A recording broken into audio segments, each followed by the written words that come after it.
మన దేవుడు కూడా రోషము కలిగిన దేవుడు.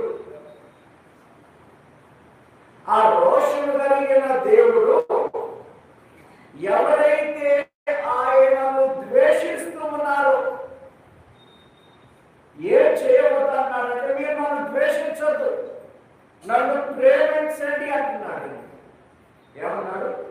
మీరు నన్ను ద్వేషించొద్దు, మీరు నన్ను ద్వేషిస్తే మీకే నష్టం.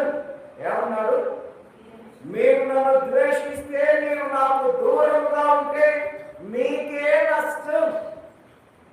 ఆ నష్టం ఎట్లాగంట? 3-4 తరముల వరకు. ఇక్కడ తండ్రులు అన్నాడు, కానీ తండ్రులతో పాటుగా తల్లుల దోషం కూడా అన్నారు. ఈ పరిశుద్ధ గ్రంథం రాసి